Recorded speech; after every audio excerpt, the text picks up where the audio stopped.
It is Tuesday, Tuesday evening, and it is just about 5:10, which is just about when I said I'd be coming by for an evening chat. And I thought we could start talking about forgiveness. I think that we are sometimes stuck in a traditional. Sorry, I'm getting some things set up so we can do some googling. Um, I love how that's become a verb. So let's get to Google. I think that we need. I talk about paradigm shifts fairly often, um, and I think we need to re-examine the nature of forgiveness, our views on forgiveness, how we forgive, and what forgiveness might uh, actually be. If we think in terms of um, quantum physics, everything is already instantly forgiven because it's done, it's over. Reality just moves on. Reality has already accepted whatever has occurred, and we're back in the present moment, continuously in the present moment. Forgiveness is just recognizing that everything happens in the present moment, and that in this present moment, right now, what is there to forgive? Let's see. It is what it is. Lewis is here. Uh, hey, you missed Milka this afternoon. She was looking forward to saying hi to you. Um, Lewis says, good afternoon, and man, the world is losing it. Yeah, crazy. Well, I don't know. Maybe it's always been crazy times. Maybe it just feels crazier now. Um, and he says that, have you seen what's happening in New York? People are burning the American flag. I haven't seen that. Um,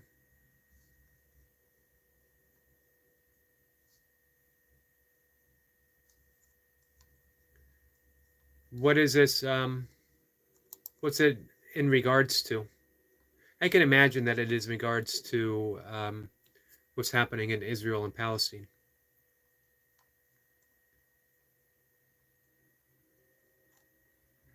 The thing, geopolitical issues, it's beyond me. I don't understand the ins and out of it. It's probably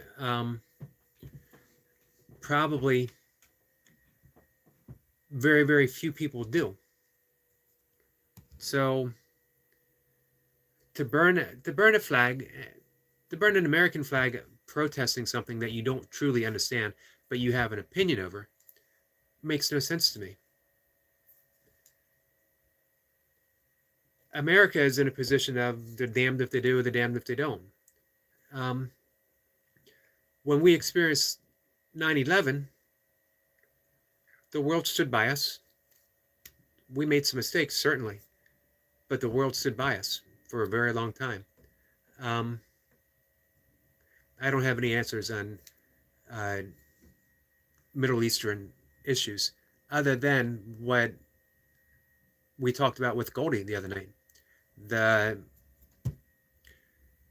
We're being led by people who have no actual understanding of how their ego works, and they're leading countries violently through their ego. Lewis says, "Oh no, I'm sorry, I missed Milka. Yeah, it was nice having her here. She actually stayed and chatted probably for a good half an hour. And Goldie is here. Hi there again, lovely people. Hello, my friend. Our friend Robs is here. Hey, Eric, and hey, Goldie. Robs, how are you? And it is what it is. Says yes, you nailed it, Eric. And again, it just amazes me. How many people do you really think um, know what's going on? They have their opinions, and most opinions have been inherited or they've gotten from a media source, from their parents, from clergy, from teachers. This doesn't make sense to me to base an entire worldview on one unexamined opinions. I gave the example of Katie Bryan's self inquiry message, where you ask yourself, is this true? Can you absolutely know for certain that it's true?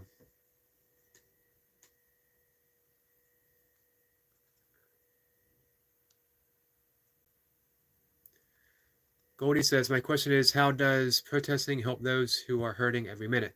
It's an excellent question. I'm going to add something to that in just a minute. Um, Rob says, exactly, Goldie. And Chris K says, I have a question. Let's hear it, Chris.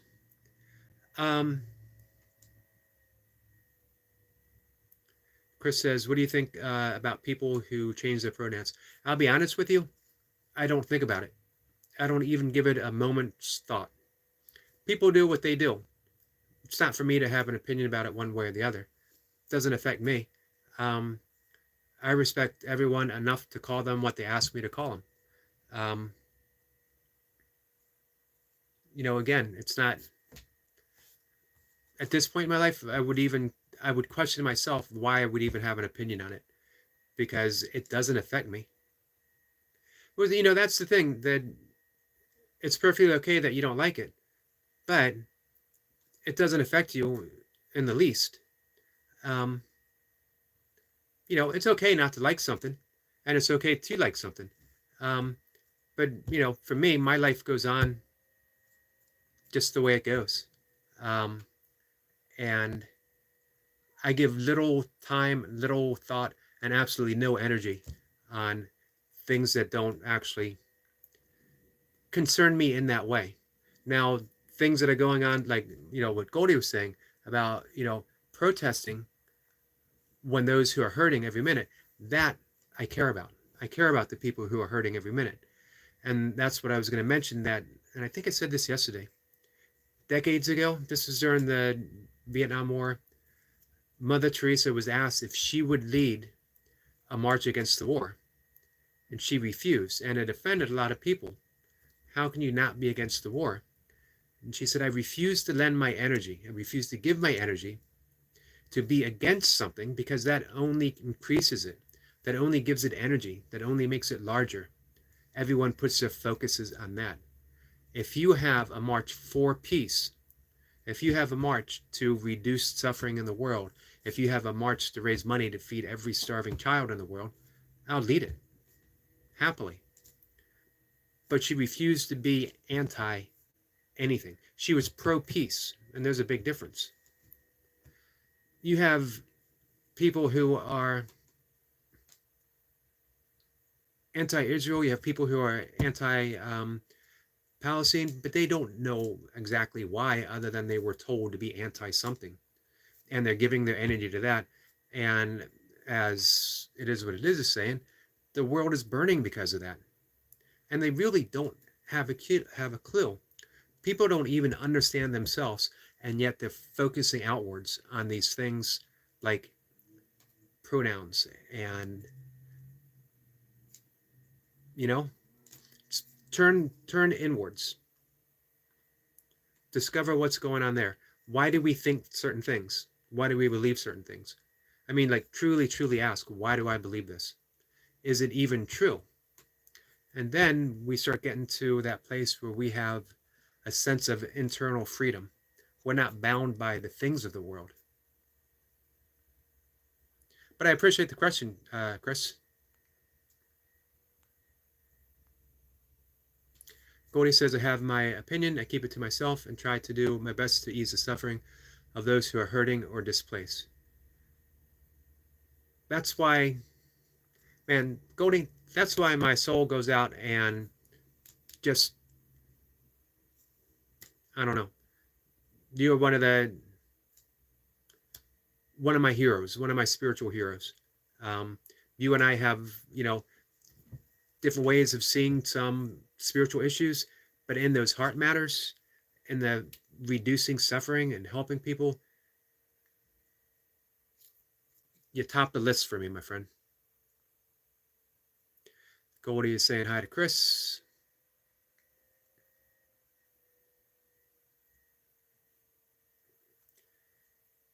Goldie says it doesn't bother me until they're telling me I'm offending them by calling myself a mom. Um, yeah, you see, even that, I refuse to be offended by anyone's offense. It's all on them. I just I live my I live my life as authentically and as flawed, you know, and I just be myself. And if someone is offended by that, it's entirely on them. I wish them well. It's a horrible way to spend your life, going through life being offended by something. But I perfectly understand what you're saying, Goldie. When people bring their offense to you and then they expect you to do something about it, it's not your problem. It's their problem.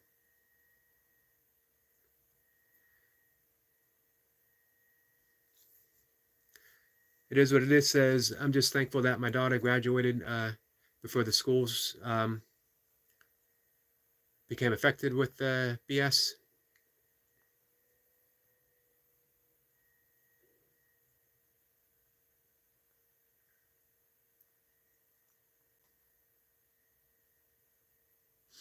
I think things are definitely changing. There's going to be, you know, some type of.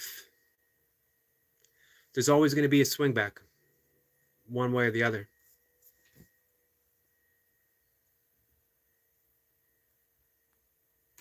Gordy says it is what it is. Schools are still clean here, but it's slowly seeping in. And that, yeah, they came fast over on this side, says Lewis.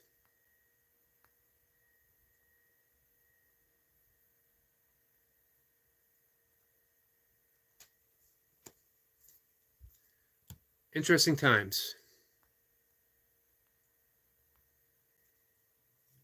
And we just go with the flow. I just go with the flow. Um,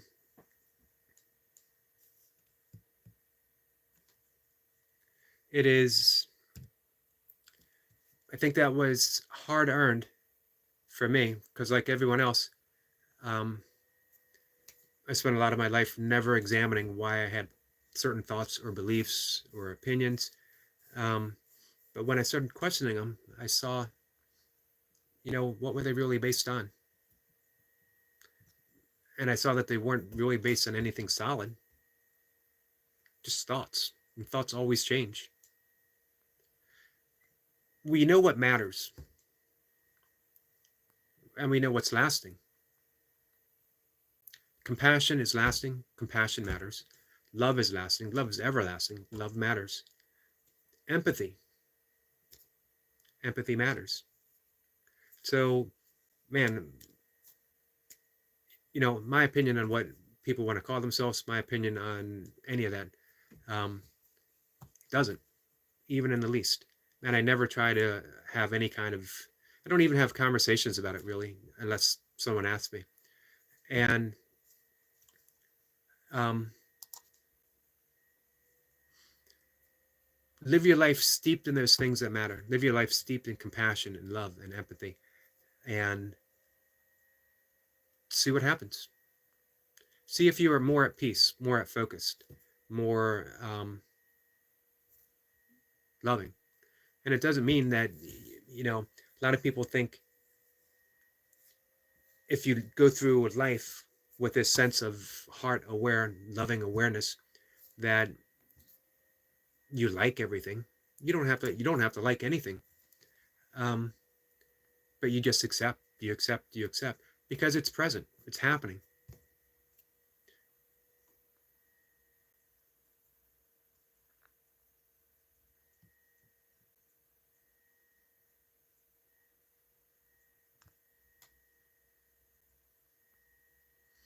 Goldie says, it is what it is. You might not be aware, but uh, Gorgi, am I pronouncing that right? Uh, Zoros, I believe the S is silence, right, Goldie? Zoros was a Hungarian citizen who wasn't exiled from Hungary because he was pushing this agenda, gender identity.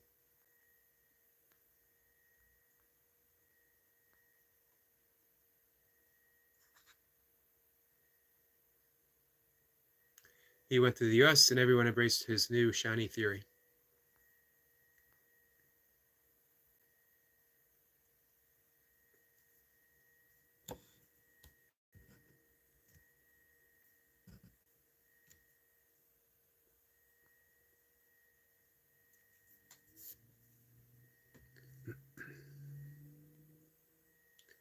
So, yeah, I don't know. I guess I don't have much to say about that, about the topic itself, about Chris's question. Um, Interesting question, but again, it's an opinion-based question, or my answer would be opinion-based. And you know,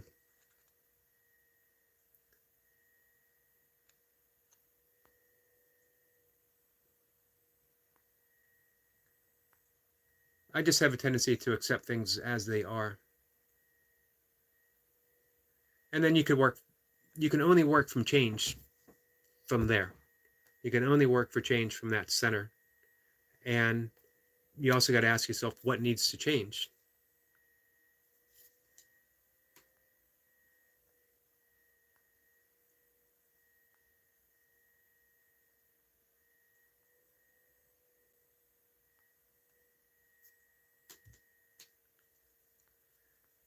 So, what else is going on in the world? I mentioned yesterday. You like the way I shifted the subject? I mentioned yesterday that right now something really awesome happened in the world. Right now, two groups decided not to fight each other.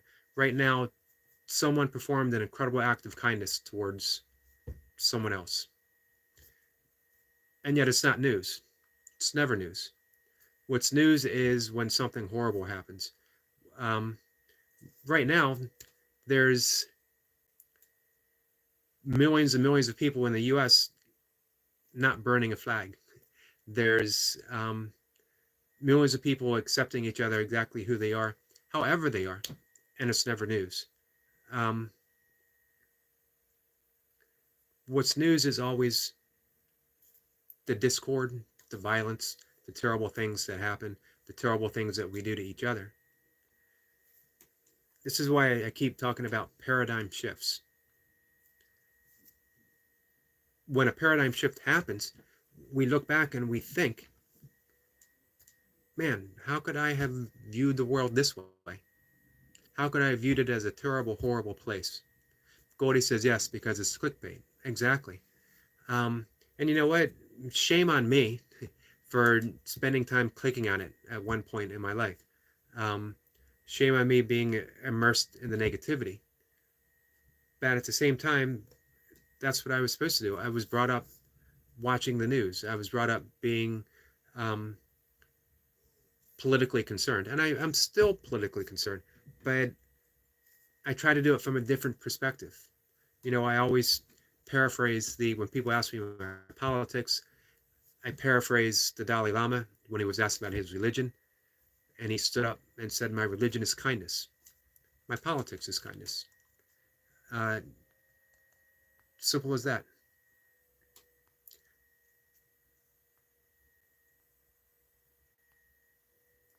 But imagine if we had that paradigm shift. And that's how things change, by um, using our imagination. What was it? Was it JFK or was it RFK? I think it was JFK that, most people, let's look that up.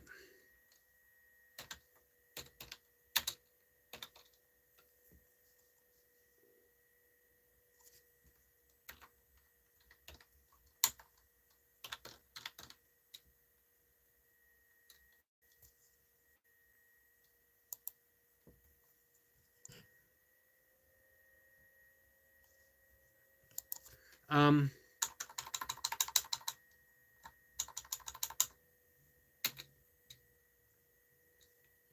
it was basically about, I don't know if I'll be able to find it because I'm not sure if it's JFK or RFK. Um, Most people look at the world and ask, why is it the way it is? And he looks at the world um, and says, why?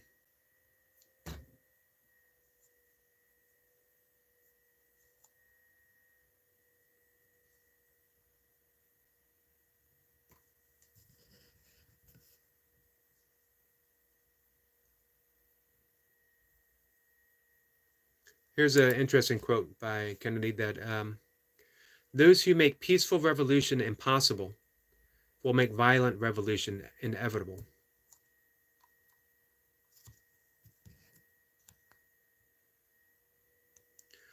Our friend UK Medic is here. People could accuse me of embracing and promoting negativity. Um, I don't know. I know not to my, not that I've witnessed. Certainly never here.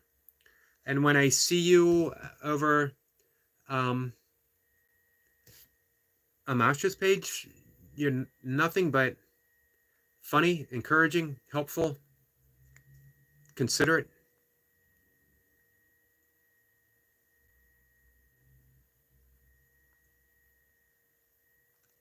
Goldie says I was brought up with TV only after 7 p.m.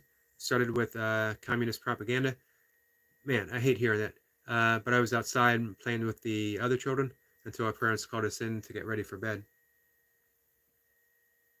It's just amazing that we were countries, leaders, will brainwash people. Propaganda for the sake of power.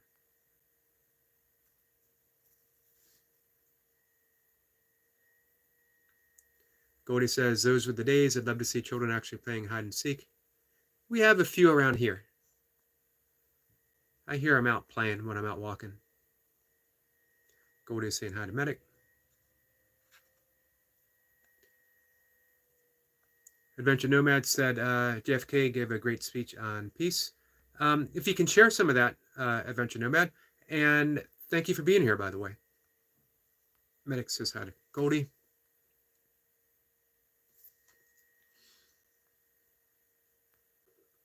I saw that you had a live stream. I saw this morning that you had one last night.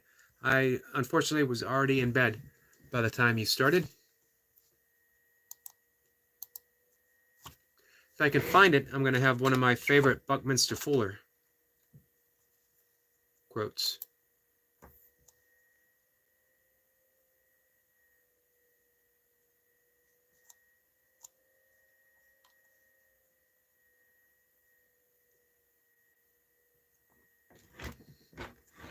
Buckminster Fuller was someone who fully appreciated the way of paradigm shifts. Medic says there's a particular YouTuber who has been extremely disrespectful towards veterans and obtains money by fraudulent names. I exposed him. I exposed him, so some might not like it. You see, in no way do I think that is negative, because your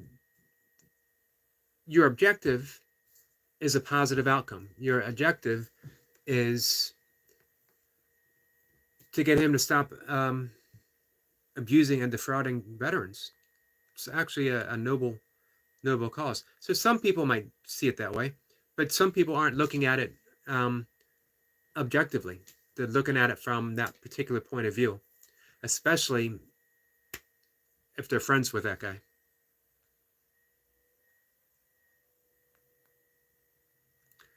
It is what it is. Says the good old days. I remember being a kid and having no thought of perverts roaming around. I used to go very far with friends, having a blast. Now I forget if I wouldn't allow my child to venture out. Man, we rode our bikes. We live in an area that literally has hundreds of miles of bike paths all over the town, and it's surrounded by woods and fields, especially back then. And we rode our bikes, especially in summer, hours and hours and hours. Parents had no clue how far away we were. Um,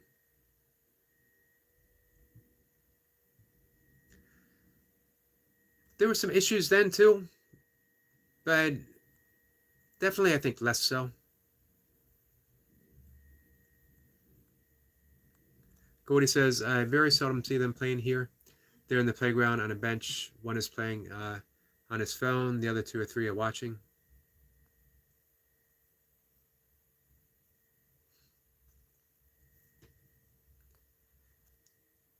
Phones have definitely been a blessing and a curse. I think mostly, well, I don't know. Definitely a curse in a lot of ways. Mocha and I talk quite often. We see people taking walks, not just kids, adults, and they're totally missing what's going on. They're walking right by nature happening all around them. I always wonder. I wonder if they're looking at a nature video on YouTube on their phone as they're walking through nature and sharing it with their spouse, saying, "Honey, look, it's a duck doing something funny," and they walk right by a duck doing something funny.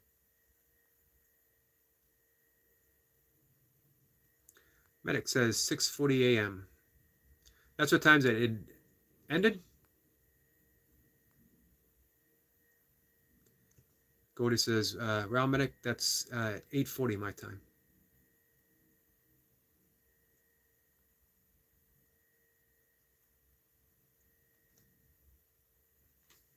Goldie says, Goldie and Goldie Deans watched it till the end while I was asleep. I got our friend Noble up and playing right now. Medic says, I was trying to educate him and protect others. He targets vulnerable people, and that goes against my moral principles. Yeah, good for you for sticking up for people. And the question is, why is YouTube allowing it? Him.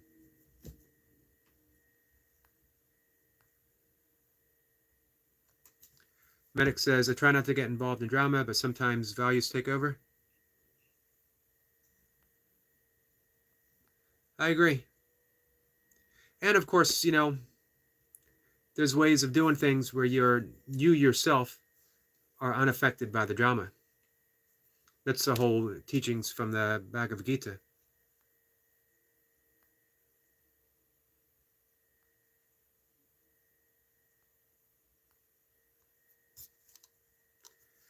So I'm looking for that particular quote from Buckminster Fuller now.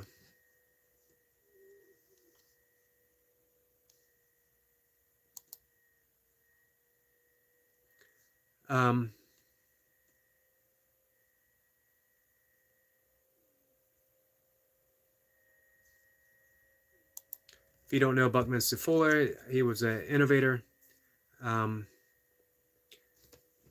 Came up with that the I'm going to have to Google him up. The geometric design, is that what it's called? The domes, geodome, for people to live in. He was really looking for a way of housing everyone who needed a home, regardless of financial situations.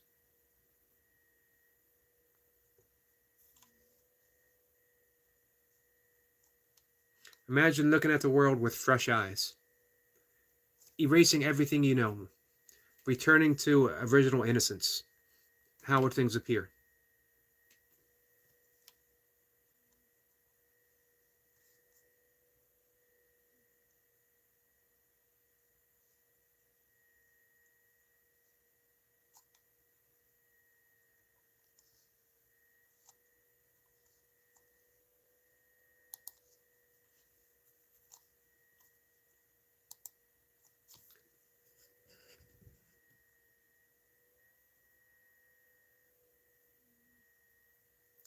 Um,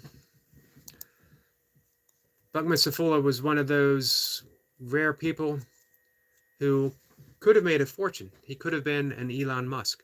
He could have been um, Bezos, or who else? I don't keep track of the billionaires. Um, but instead, he just kept serving and serving and serving, giving back and giving back. It's like our friend Meneka says that the vast majority of the money that he gets from the, what is it, the super thanks, um, he reinvests in other people. That's how we get a better world. Reinvest in other people. Look at the world with original eyes, as if you've never seen any of this ever before. And eventually I'll find the quote. I always stumble over it, it seems, after the fact.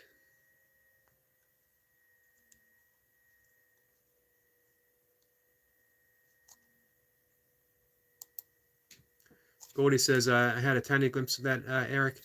I babysat a lot of children and taught them to stop and smell the flowers, hear the birds singing, enjoy sunset or the sound of rain.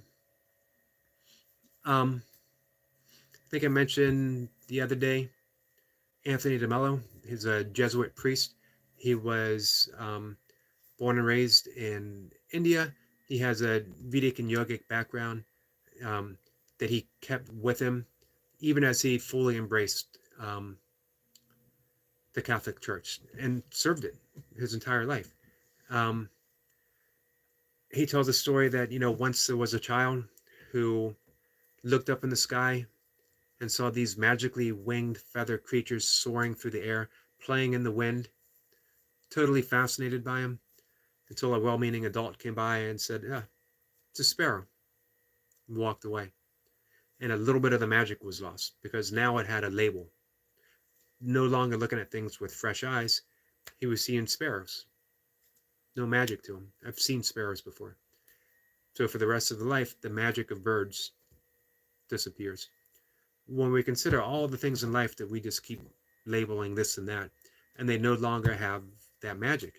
You see, again, people walking by the magic of ducks. I've seen ducks before. They're doing duck stuff. I'd rather watch a YouTube video about ducks than looking at this duck.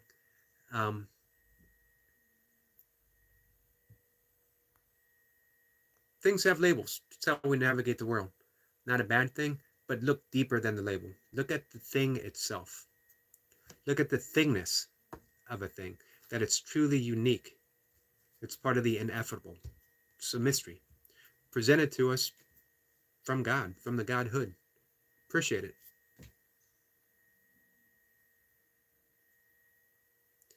It is what it is. Says, I hate to be so negative, guys, but in a shit hit the fan scenario, have you guys spoken to your families about a plan? No cell phones, unmovable traffic. Do you have a plan? I don't really have a plan. Most of my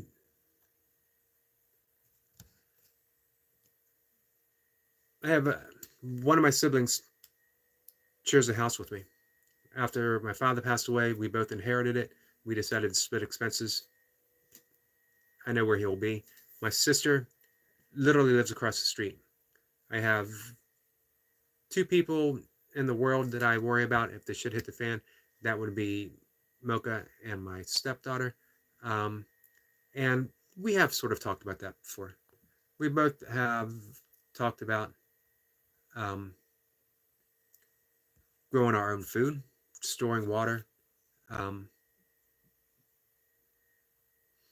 fairly reclusive by nature.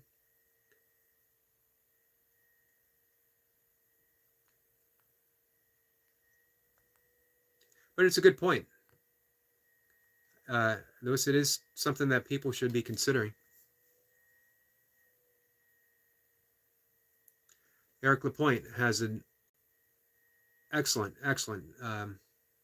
statement that in order to know the real truth, um, in order to know the real truth is to forget everything you already know as true. I agree. My only amendment is everything you believe is true.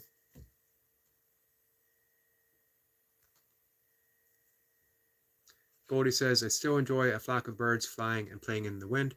I think that's because you have either somehow retained or regained your that innocence of soul, being able to look at things from that soul perspective and not always from that jaded, as Jesus said, be in the world but not of it, which is excellent advice.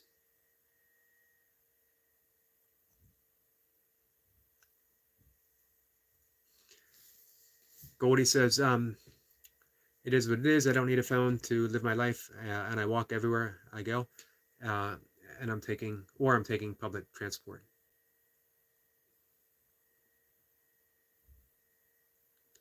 Yeah, with the exception of my worry for Mocha and my stepdaughter, um, of course, life would be different. Life would change. Um, I would continue in a different way of doing what I can to help people, aid people.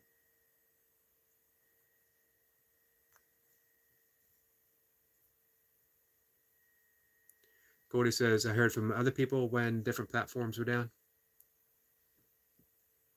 And Eric says, yes, that's a good idea. That's a good ad. Oh.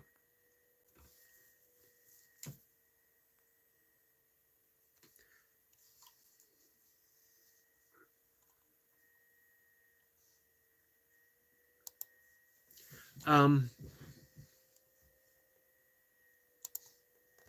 Eric, you'll probably know, and Goldie might know. Actually, a medic might know. Actually, all of you might know. I can't think of it right now. The which Greek philosopher talked about daring to live or um, living, not to live an unexamined life.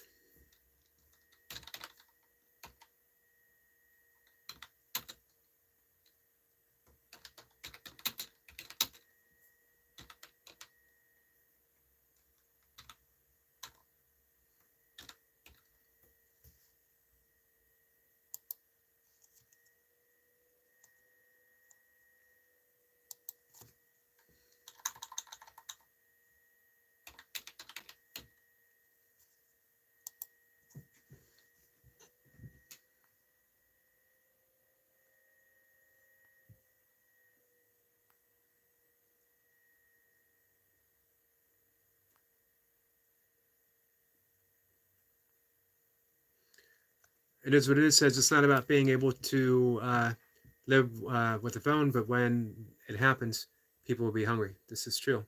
Desperate people will take it that far. Growing your own food is great, but being in one place won't be a good idea. You know what? Fortunately, I think I was built to be a hunter gatherer, more of a gatherer as a vegan. Um, I could do fairly well nomadic. When my father died and I inherited just enough money where for a year, two, if I was careful, I didn't have to worry too much.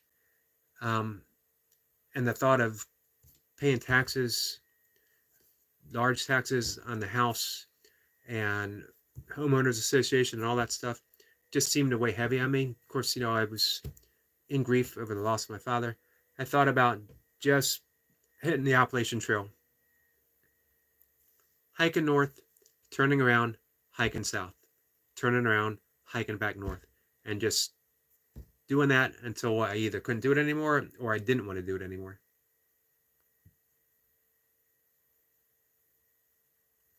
Eric Point says, I do have a plan, but to be far, I live off the land. To be fair, I live off the land already, but with modern comforts. That's the way to do it.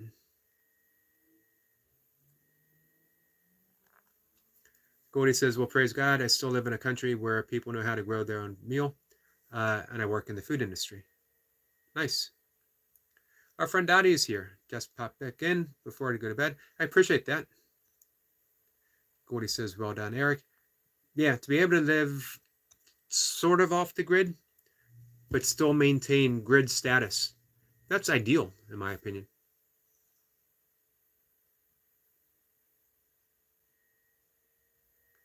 It is what it is, says Eric would definitely be one guy to be around when the shit happens.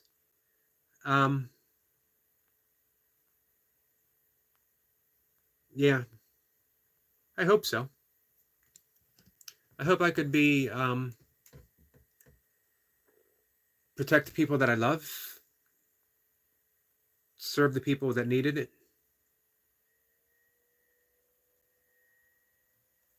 Now, here's a better question. Well, I don't know about better question. What could we do what could we do now to prevent something like that from ever happening?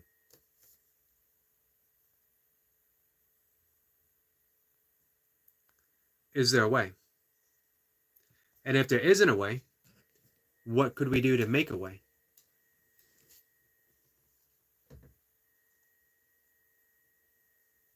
Socrates, by the way, the unexamined life is not worth living. It just makes me wonder, I think about decades of me having an unexamined life. Even when I was meditating, even when I was practicing yoga, even when I was practicing Buddhism, all of which point you towards an examined life. It's difficult. It's difficult to ask those all important questions of who am I? It is what it is, says, I don't know, Eric. You know what? I don't know either, Lewis. But I know it'll never happen until we at least start to ask the question and then entertain ideas. And also to start believing that it's possible. Can we live in peace?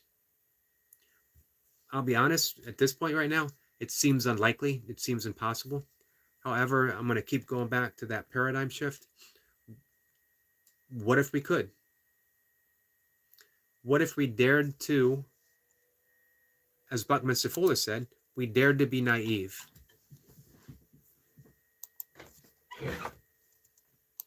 Wish I could find that whole quote.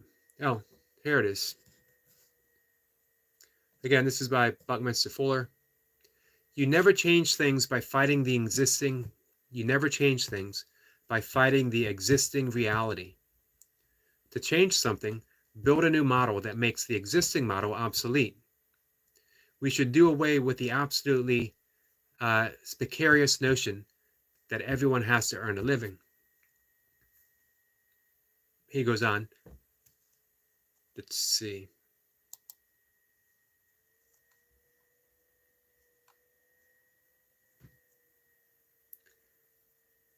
All right. A lot of people, this will lose a lot of people because they'll be like, well, we got to make a living. But this is what he means.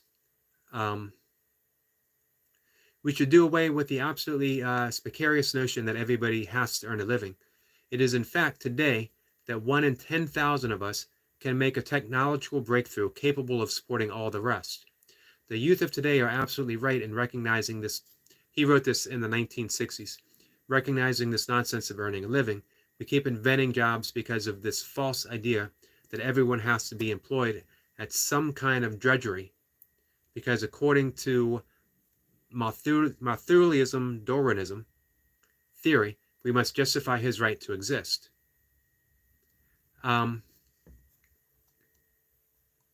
That wasn't the part that I was really concerned with. But what he was saying in that little bit is we have every right just to exist as we are. We don't have to do that drudgery, or we shouldn't have to, but it doesn't mean that we shouldn't be working for the benefit of ourselves and for others. But the part that I love, the first part, is dare to be naive. You never change things by fighting the existing reality. To change something, build a new model that makes the existing model obsolete. So that means we build peace if we want to avoid that type of catastrophe, that it is what it is, was talking about, then we have to build peace. And it starts with us, each and every single one of us. It's the only way to do it. All right, I've missed some comments. Dottie says, to be off the grid would be amazing. Taking a look at how people survived 150 years ago. I agree. I'd love to get solar panels. Dottie says, thanks to Goldie. Goldie said it would mean everyone to give up on being right. Or give up on the belief that they're right. Or to hold it more lightly. Our friend Destiny is here. Destiny, how are you? I always like mentioning Ken Keyes, who was a writer, 60s and 70s. I think he passed away in the 80s. And he wrote The Handbook of Higher Consciousness. Really good book.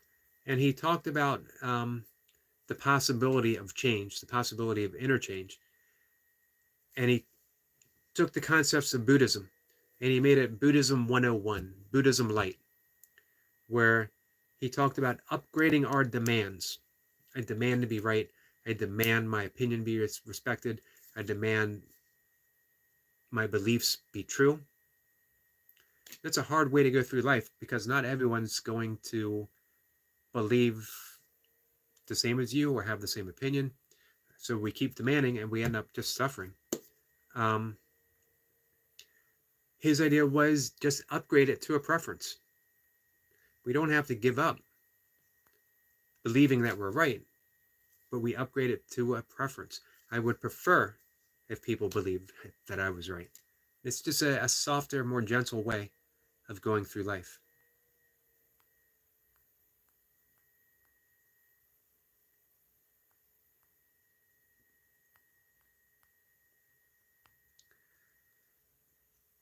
So Destiny says, how are you? I'm doing good, Destiny.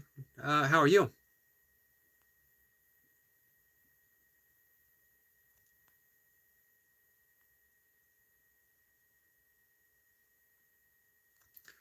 Eric LaPointe says, I'm only one generation from living with running water and electricity. It sounds nuts, but it's true. I'm only 40. My grandparents' house on my mom's side had an outhouse until almost to the point when I was born. And, you know, I mentioned before, my dad grew up in the backwoods in Pennsylvania. And it was a tough life.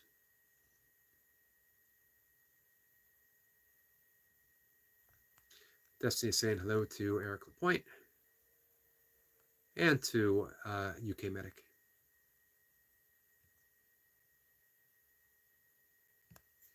Goldie says it's not nuts to me. Eric, some people still live like that in Romanian villages.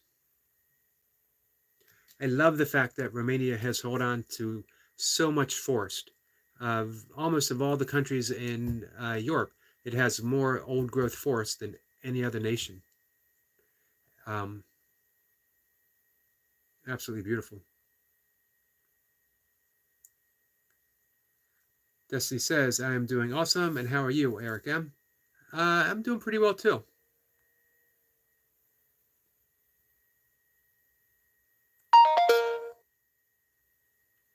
But I really think that's where we need to start.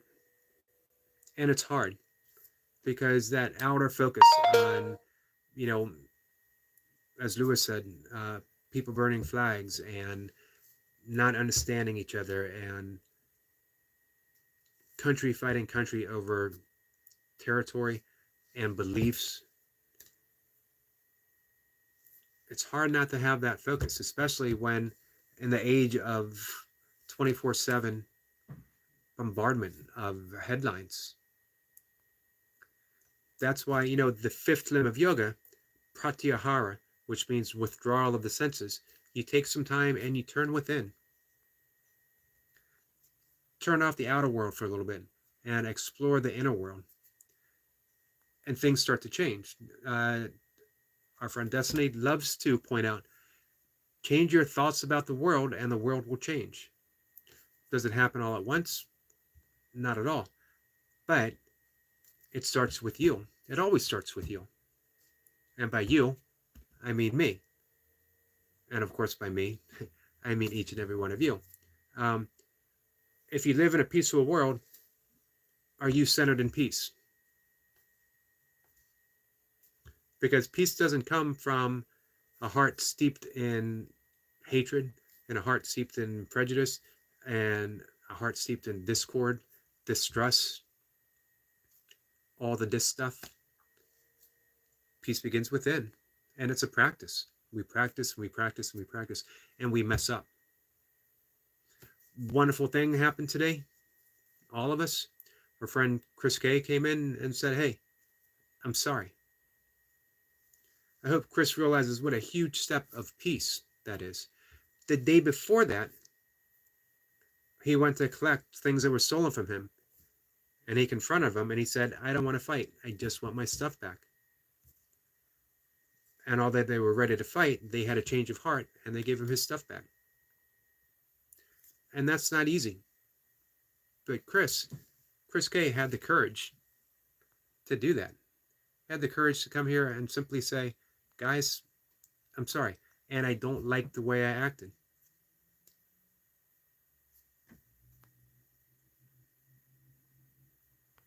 That was pretty amazing. Those are the small miracles that we sometimes forget.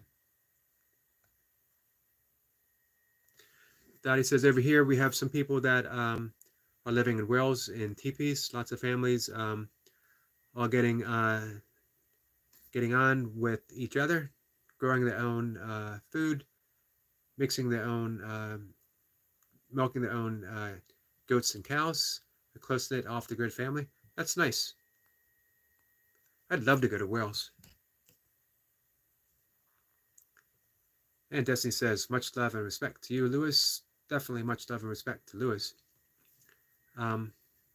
Destiny says, please don't forget to smash the like button and share out the host's amazing channel. Thumbs up. Thank you, Destiny. I appreciate that.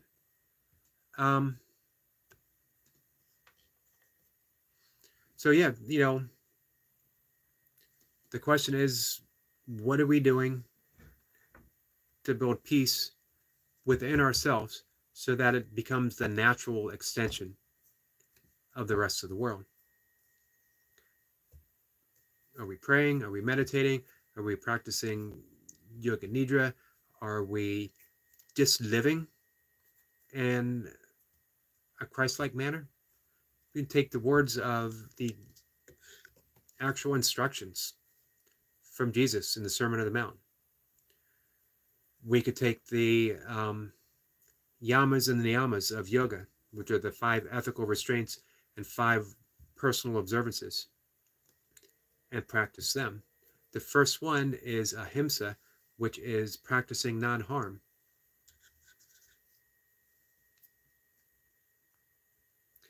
Destiny says, everything starts with each individual. Life is choice-driven. Life and death are in the power of the change. We have the power within us to change whatever we don't want. We are world changers. We certainly are. And of course, we need to, one, recognize that's true, and recognize that we have that power. This is why Gandhi said, be the change you want to see. Taking my ashwagandha.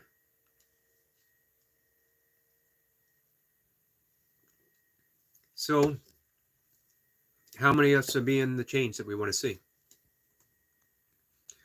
I think, fortunately here, literally everyone. And that makes me happy to realize that somehow I've been blessed with having people who, certainly not people who agree with everything that I say, nor should they. I don't even agree with everything that I say on a day-to-day basis.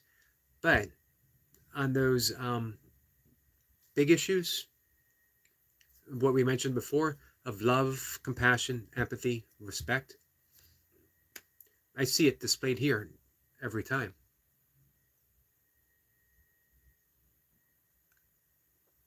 Destiny said, life and death are in the power of the tongue. That is what the Bible says.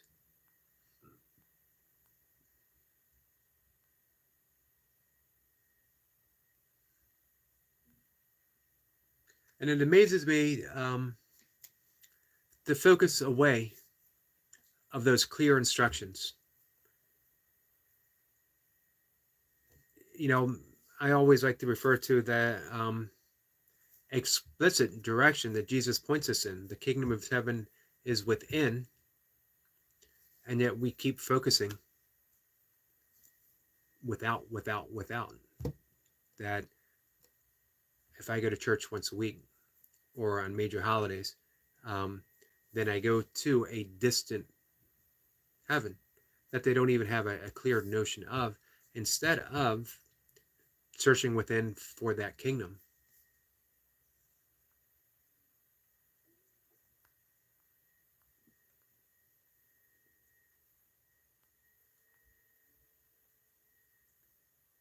But as I like to point out, I certainly have no answers. I'm not a big Anthony Robbins fan.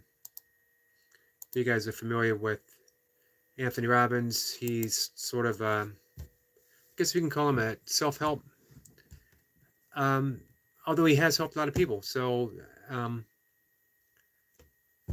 great for him. You know, anyone that uses their position in life to help a whole lot of people has my respect. But he has a wonderful quote, and it's not about answers. And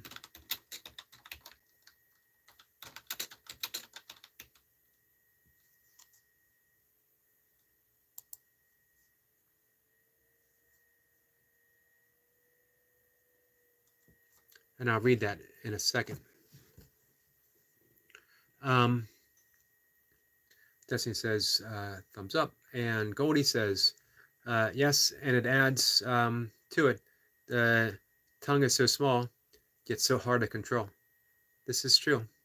Hey, Burpees Bandit is here. I just watched it live with Mocha. It was great. Thank you. I appreciate that.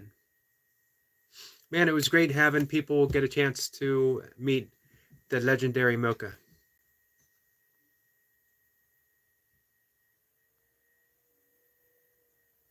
And people still had a few questions. But some things are better left in mystery. Burpees Bandit, how are you, my friend? And Destiny says, thanks everyone for joining the host for the live evening chat. You all are very much loved and appreciated. Certainly are, by a marvelous and wise host.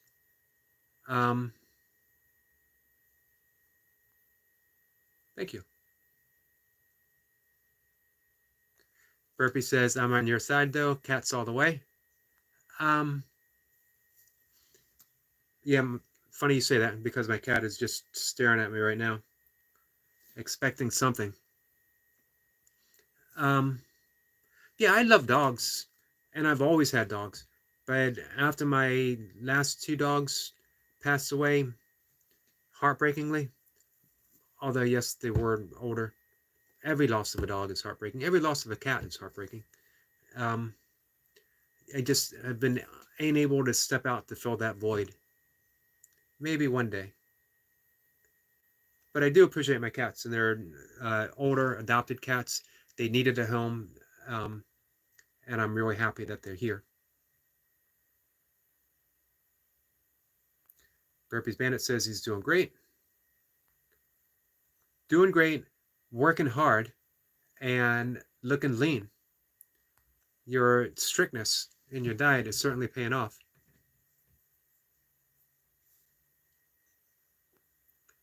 Eric Point says, I would love to visit an Eastern European village. I had some Bulgarian friends years ago.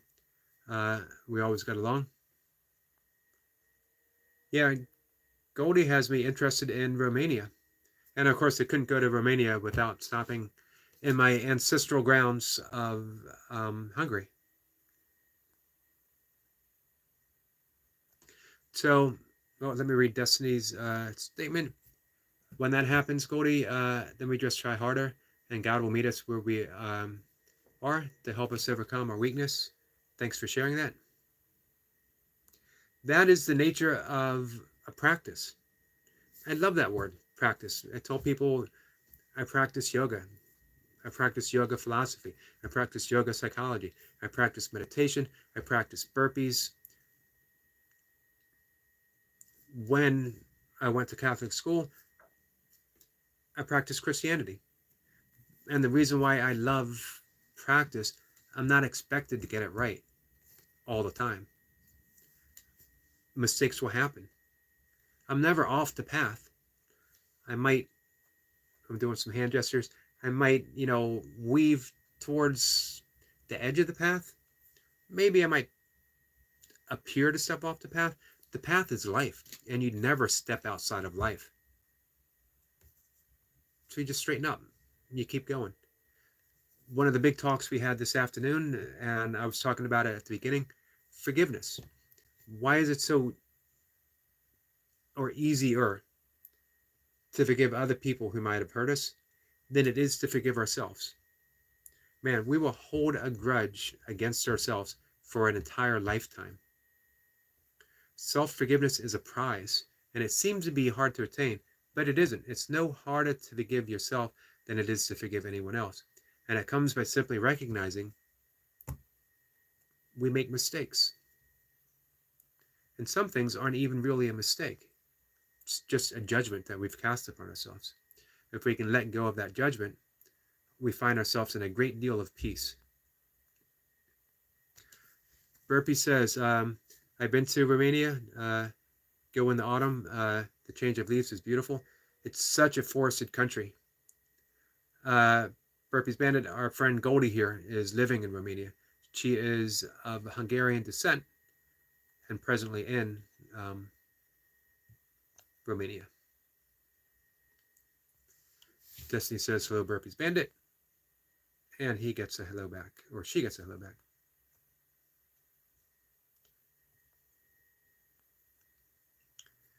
Destiny says blessings and love to everyone, and thanks for sharing your love and support to our host. And it's definitely appreciated. Goldie says, Destiny, I agree with what you said.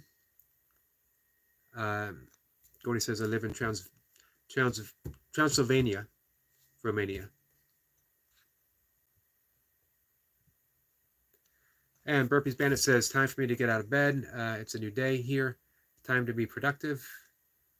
Have a good day, Bandit. I appreciate you stopping by. I know you're going to be getting in your burpees sometime today. Bandit says, yes, I have visited Transylvania. If I'm not mistaken, that's a heavily forest country as well. So this is what I was going to read. Again,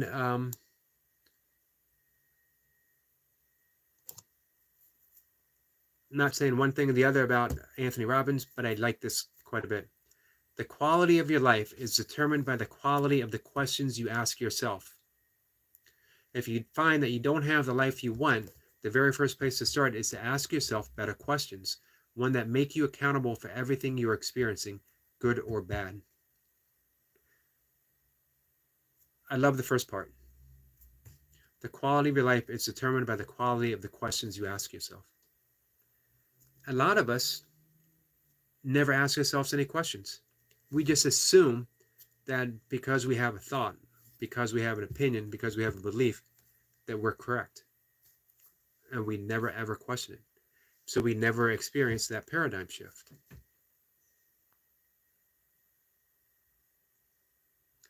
Goldie said, which part of Transylvania did you visit, Bandit? Transylvania is an region, province of Romania. Has it always been that way, or has it ever been its own sovereign nation?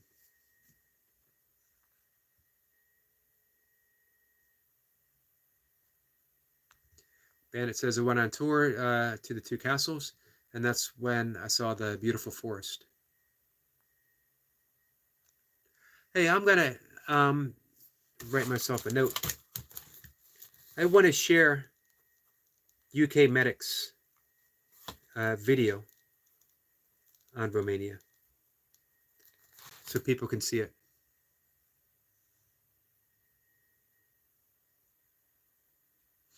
Eric Lapointe says I live on 28,000 acres of state land. Wow, amazing. So you work for the Forest Service, right, Eric Lapointe? Gordy says I guess one of those was Brandcastle. Burpee says that's right.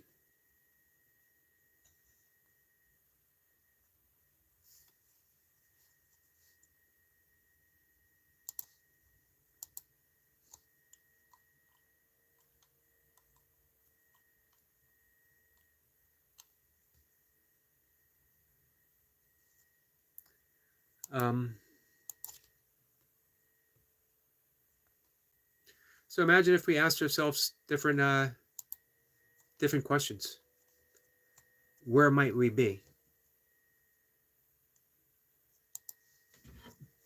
And I think that is the JFK quote that I was looking for.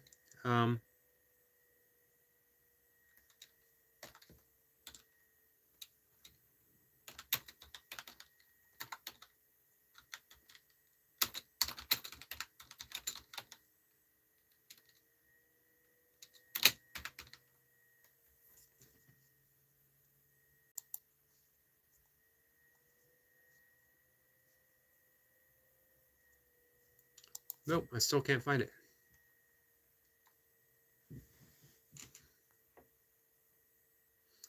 Eric LaPointe says no for a tree farm. Okay.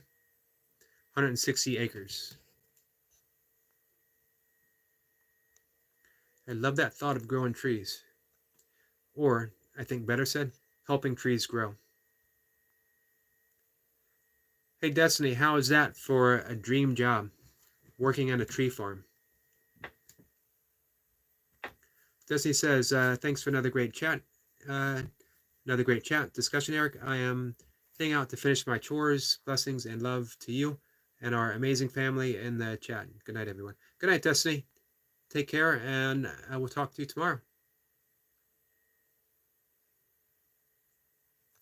Goldie says it's still a sore subject between Hungarian and Romanian bigots. Oh, I'm sorry to hear that. When my great grandfather on my mom's side was in the Hungarian army, he was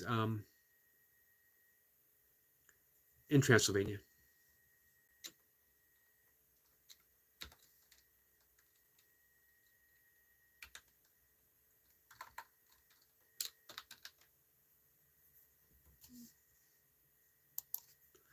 So, Goldie, in a past conversation, had me taking a deep dive into Romania.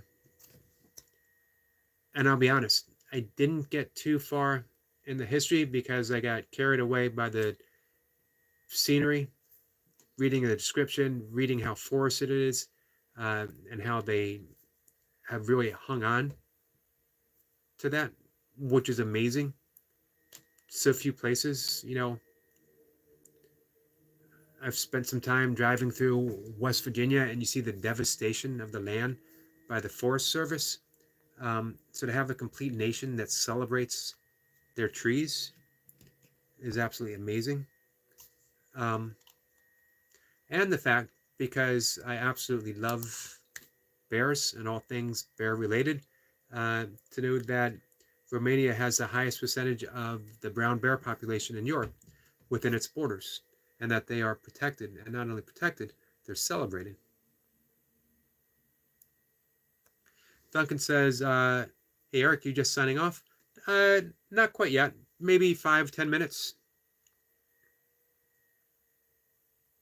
Gordy says, my great grandpa was a Hauser.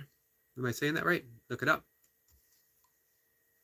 Goldie will have me once more going down the rabbit hole which I don't mind at all. Um, it's amazing. You look up one thing, and you know what? The internet has problems. We discussed that earlier. Um, but it also can help satisfy a curious mind. Um, I get a mission from Goldie, and I could easily spend an afternoon getting lost in all that wonderful stuff that comes up. So I'm not going to look it up now, but I'm going to have it prompted so that I'll be able to.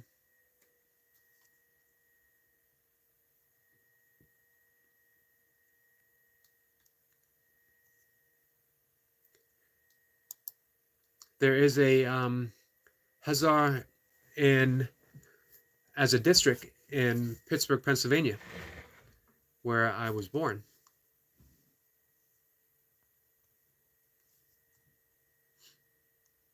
Saddest name for the member of the light fast riding cavalry regiment of Hungarian army.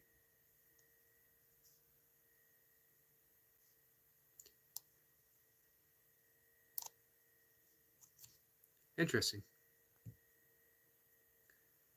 Goldie says, or Duncan says, doing anything special for your birthday tomorrow? Hey, how about some burpees just to treat yourself? Um, you know what? I could do burpees. It's been a while. I could throw in a few. I thought about doing the Pelican Bay routine, which is 500 burpees. Um, and then I thought, well, maybe I'll just do a simple 300. But I might just do my regular workout, 20, 21 minutes. Tomorrow's supposed to be an easy day because Thursday is the strength training, pull-ups and dips and burpees. We'll see how it goes up. And I'll be taking my walk. Um, I might go to the bookstore and treat myself on a book. I already got my birthday present from Mocha, and as I mentioned, I absolutely love it. Goldie says, yes, that's it. And she says, hey, guess what? What's that, Goldie? And Duncan says, other than that, will you do anything else? Go for lunch, perhaps? No, probably just the bookstore. Man, I got the world's most boring diet, which completely satisfies me.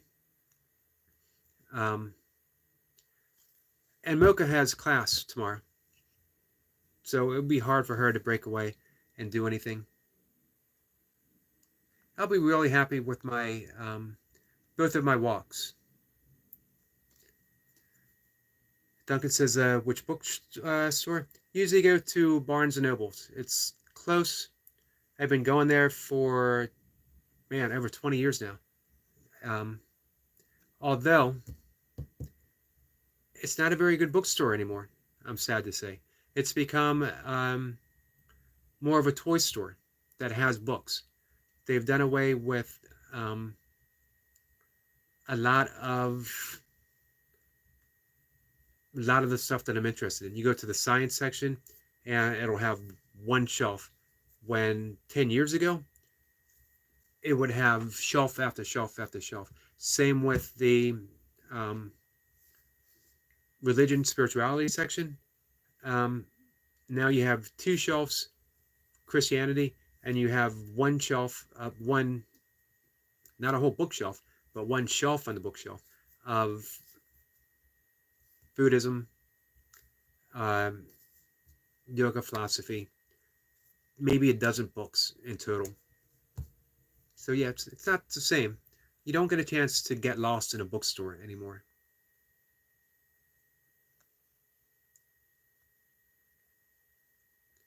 Goldie says it's already tomorrow here, so happy birthday. Thank you, Goldie. I appreciate that. I will officially be entering my last decade. I'm sorry, my last year in this decade.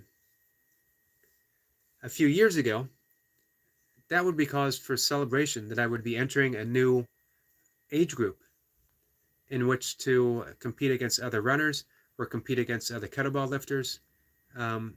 But but my competition days are largely behind me, for now at least.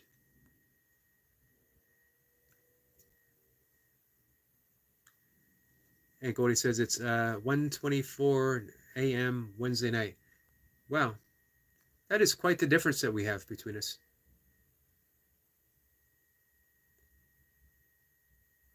Or very early morning. But I guess it's not that far off. What is it? 5 hours? No, more than 5 hours. 12 hours? It's too late for me to do math.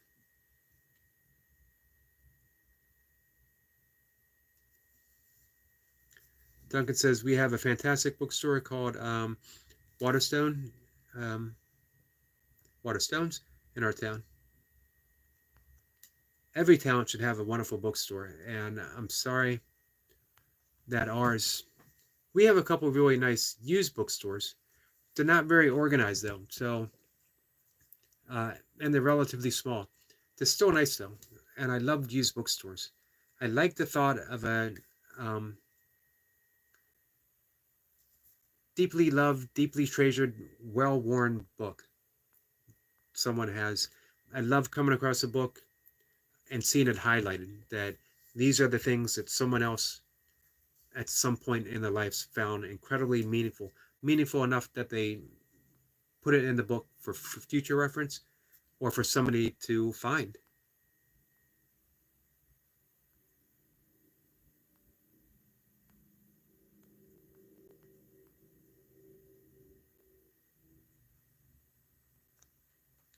I don't actually remember my great-grandfather's name. I'd love to look up the history of the Hungarian army and see what he actually did. I don't know if that's possible.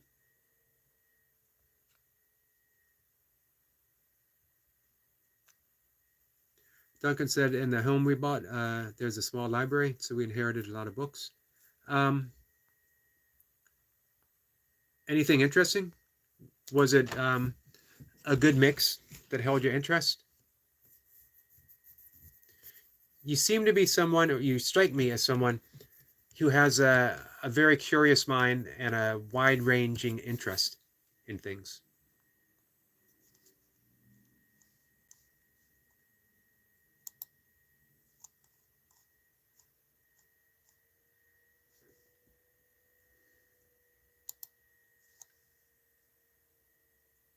So one of the important things that I will do tomorrow, that I do every day, I'll get out in nature with my brand new birthday present from Mocha, and I will wait to see what nature brings to me. Getting out in nature has always been my all-time favorite thing to do. Now, discovering that I actually have a love of filming that has opened up a whole new realm of adventure.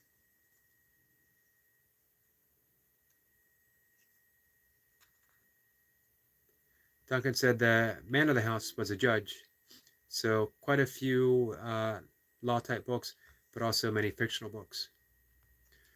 We have lots and lots of science books and history books here. That was my father's preferred reading. He was a science teacher, but he loved history as well, especially history of the land, because he had his master's degree in geography, bachelor's in geology, as well as earth science, physical sciences. That's what he taught. So he stayed curious his entire life and was always reading. A lot of older worn books, Charles Dickens.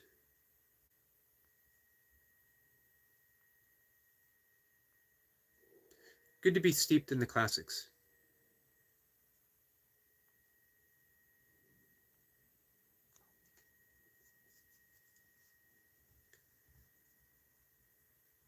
So I have Transylvania on cue to explore tomorrow.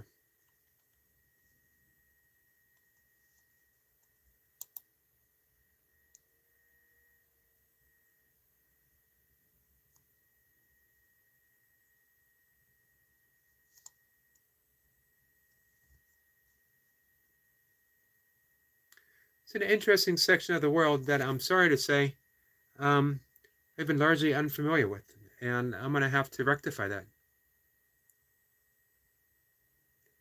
Goldie says some classics I can't read. Way too grim. Yeah, I can agree with that.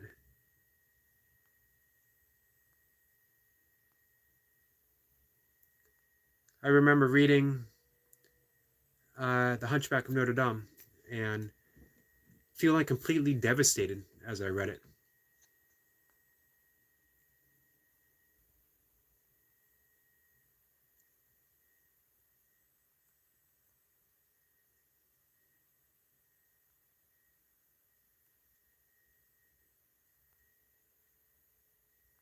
Duncan says, I will quickly remind myself. We'll just go and check.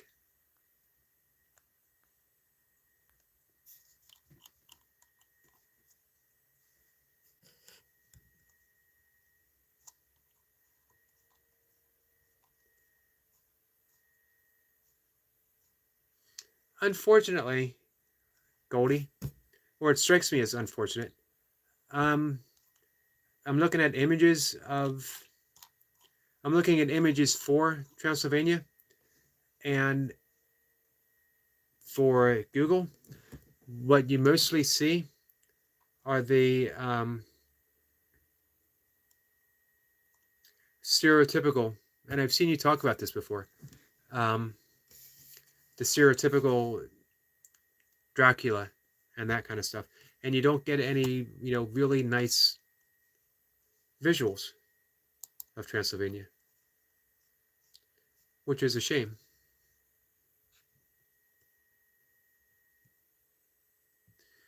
Uh, let's see. Goldie says like Tess D'Iberville, written by Thomas Hardy, I believe. Goldie says, "Oh no, that's just sad." It is. It diminishes an entire area um, with a fictionalization of a historical character.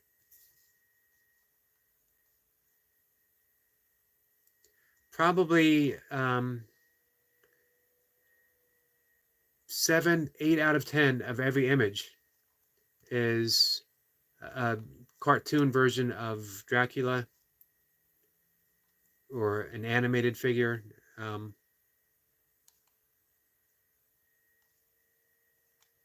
a shame because again, it does a disservice. If I was in high school or college or middle school and I had to write a paper and I wanted to include an image, I would be largely out of luck.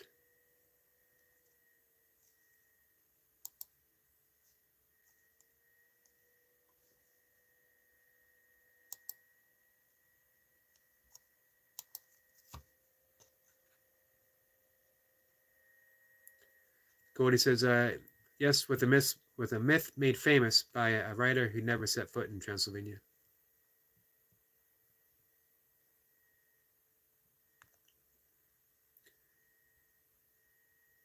Goldie said, or Duncan says, I have just grabbed random 14, The Home Entertainer.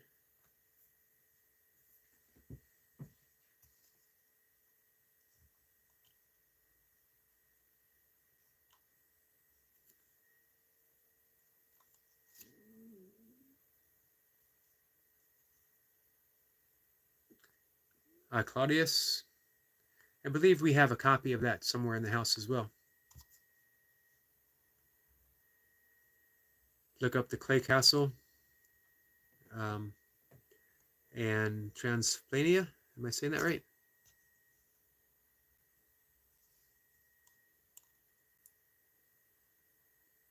I have it on Wikipedia, and they are talking about the castles. Not a whole lot. I thought there'd be more. Very disappointing.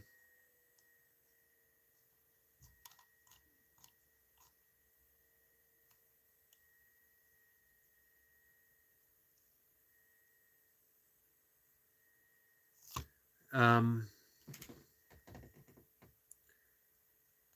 Duncan says 6 plays of Shakespeare. That's good.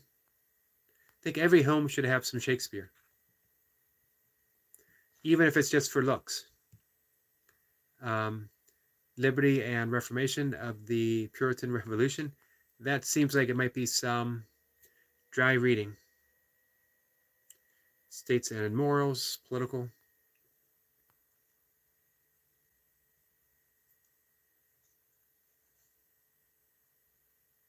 The Faithful Gardener. That one might be good.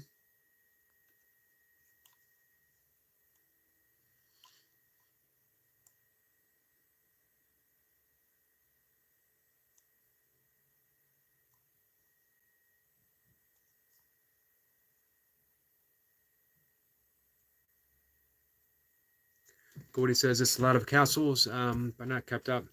We're open to the public.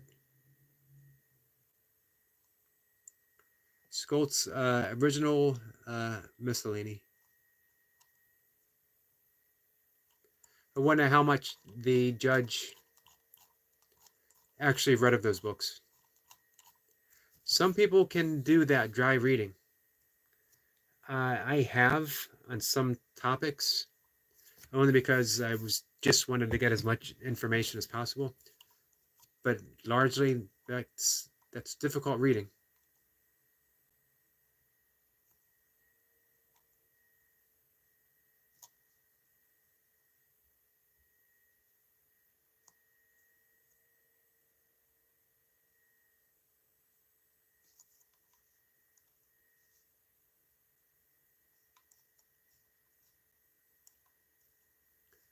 Yep, so unfortunately, you don't get a ton of information here.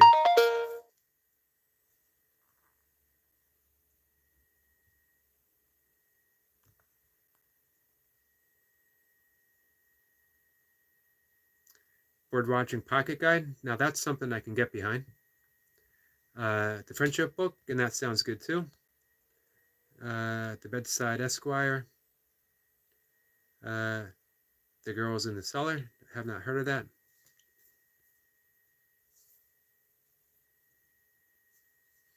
Goldie says UK Medic visited 3 obvious ones of them. Visited 3. Obvious one of them was Barncastle, and the others were Piles Castle, still used by the Romanian royal family. Huh, interesting. And Corvin Castles.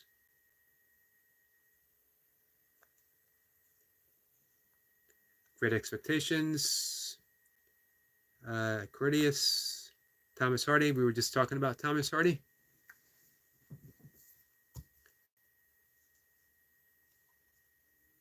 I didn't realize there was still an existing royal family of Romania. That's interesting.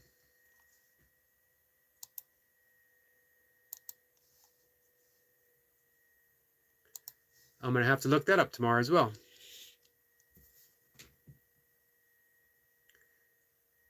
Duncan says Carpet Crisis.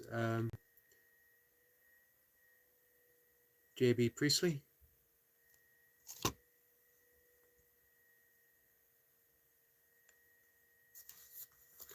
And let me write that down, Goldie.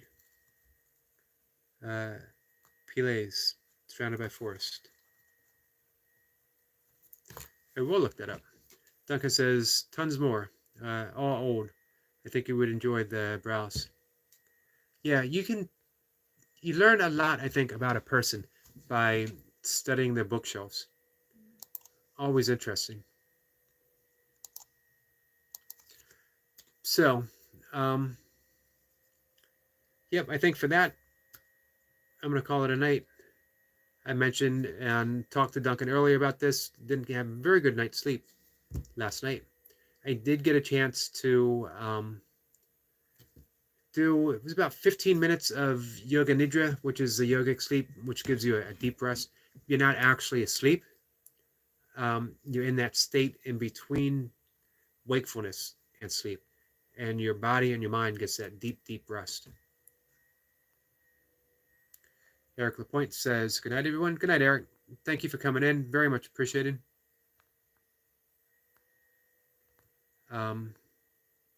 Goldie says the family exists.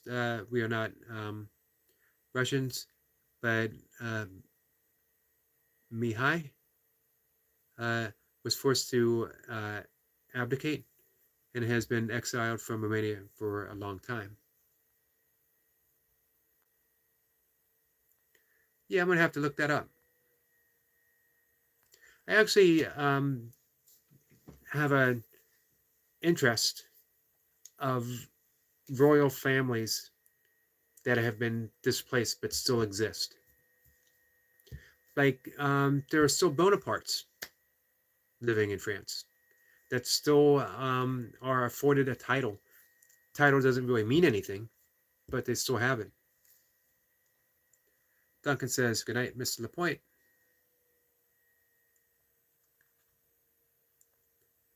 And Gordy says, "Great pronunciation of Mihai. Well done. Thank you. It was completely by accident." Um,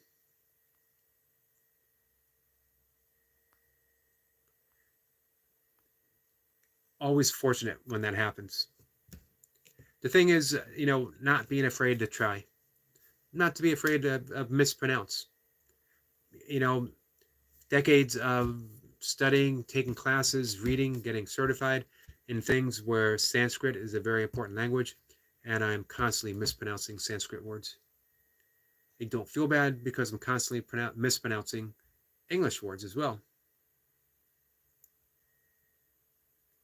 Goldie says Bonaparte wasn't part of the French royal family. No, but they were in that position of, I guess, heads of state would be a better word for it.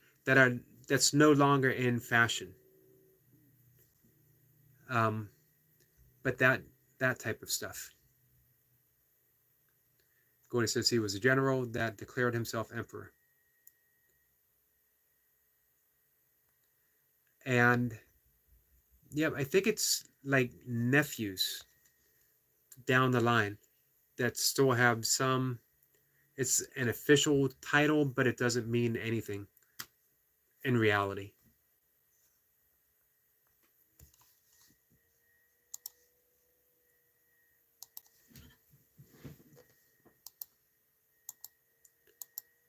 Let's see. One last trip to Google.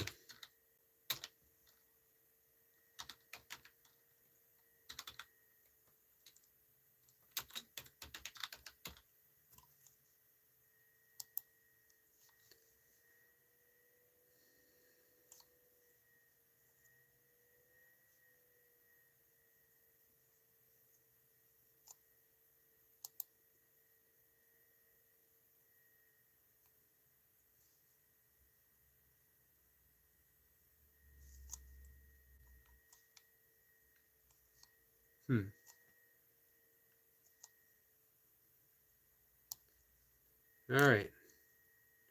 Interesting information. I can't afford to go down the rabbit hole.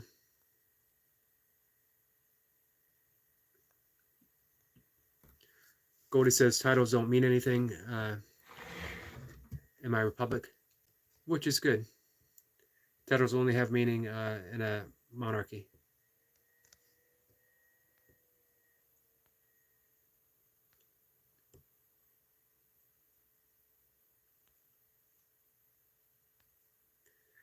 Yeah, it's interesting. I mean, I believe there's still a royal family in Japan, but they don't have a position of power. Goldie says, "Thank you for a lovely chat," and thank you too, my friend. I appreciate it. Thank you, Duncan, for coming in and for wishing me a happy birthday. Goldie, thank you for the birthday wish as well. You're the first one on official birthday time to do so. So that's pretty cool. And thank you, Eric Lapointe. And it is what it is. Lewis, I appreciate you being here always. Our good friend Destiny Forever Walks, PhD. Thank you. And UK Medic, thank you very much. I think we had someone new come in. Oh, Burpees Bandit was here. that's a rare treat. I haven't had a chance to chat with Burpees Bandit in a number of months. Chris K was here. Chris, always appreciate it. Dottie was here.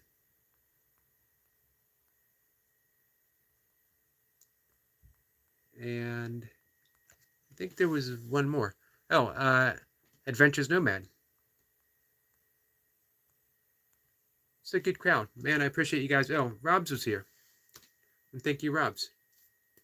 Always appreciate when you guys show up and we have a great and meaningful conversation. Covered a lot of ground. Some things fairly controversial. But as always, everything's handled with a lot of respect for each other. So, and thank you guys. I appreciate that. Queen Kaylin is here. Hello, my friend. How are you? Just getting ready to say goodnight, but I appreciate you stopping in. I'll see everyone tomorrow. Have a good night. And I think I covered anyone. If I missed anyone, it's my fault. And I do appreciate everyone being here. Take care, guys.